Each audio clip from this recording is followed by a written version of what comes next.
जिनके बैंक खाते भरे हैं नोटों से वो अमीर नहीं हैं, बल्कि जिनके बेटे आज्ञाकारी हैं, बेटियां आज्ञाकारी हैं, वो अमीर। इसलिए संस्कार जरूरी। पर साहब एक विडंबना और है, पीढ़ी कमजोर हो गई। डॉक्टर्स कुछ तो अच्छे हैं, लेकिन कहीं कहीं डॉक्टर्स में भी लोभ लालच आ जाता है, तो वो भी गलत सलाह दे देते हैं। गर्भवती महिला को कहेंगे आप तो रेस्ट करिए, काम काज मत करिए, देखो पेट में बच्चा है, सारे काम बंद करवा देते। अरे यार, ये डॉक्टर अभी हॉस्पिटल अब आए हैं, जो बुजुर्ग बैठे हैं, जन्म शायद हॉस्पिटल में हुआ ही नहीं होगा, घर में ही हुआ। वो दाई आ गई और स्वस्थ बच्चा जन्म गया, और आप अब तक जी रहे हैं, आराम से जी रहे हैं। भगवान ने क्या जीवन दिया है। और माँ ने काम करते करते बच्चे को जन्म दे दिया, उसको कोई नहीं आया था सलाह देने कैसे रहना, क्या करना। खेत में काम करती रहती है गर्भवती महिलाएं, बच्चे का जन्म हो जाता है, घर जाती है तो साथ में बच्चा लेकर जाती है। बोलो साहब नया मेहमान आ गए।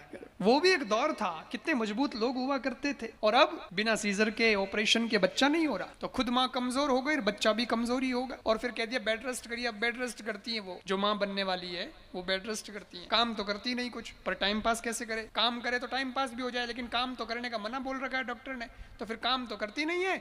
और पड़े पड़े क्या करेंगी, मोबाइल चलाएंगी, या तो रील देख रही है या रील बना रही है, दो ही तो काम रह गए। और फिर मोबाइल ऐसे हाथ थक जाता है, दुखने लग जाता है, तो बैटरी भी डिस्चार्ज हो जाता है, मोबाइल रख देगी तो फिर टीवी चालू कर देगी। अब पड़े पड़े सोए सोए टीवी देख रही है। टीवी में पहले तो मूवी देखेगी, मूवी से मन भर गया तो फिर कोई सीरियल देखेगी, सीरियल भी हो गया तो फिर कोई कार्टून लगा के टाइम पास करेगी। कार्टून, पोगो, हंगामा, कार्टून, वो कार्टून वाला सीरियल कार्टून देख रही हैं।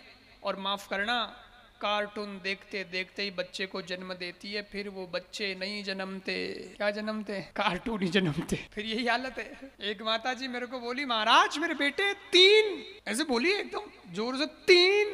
मैंने कहा जो 3 है तो बोले टेंशन नहीं है, 3 बेटे हैं, शादी कर दूंगी, 3 बहुएं आएंगी, घर संभाल लेगी बहुएं, और मैं बूढ़ी हो जाऊंगी, बेटे मुझे संभालेंगे, मेरे हाथ दबाएंगे, मेरे पैर दबाएंगे, मेरी सेवा करेंगे। मैंने कहा माता जी ये कलयुग है, भरोसे मत रहना। संस्कार नीति है तो वो दबाएंगे तो सही, पर पैर नहीं, हाथ नहीं, सीधा गला दबाएंगे। संस्कार दे देना, नहीं तो गड़बड़ हो जाएगी। इसलिए संस्कार जरूरी है।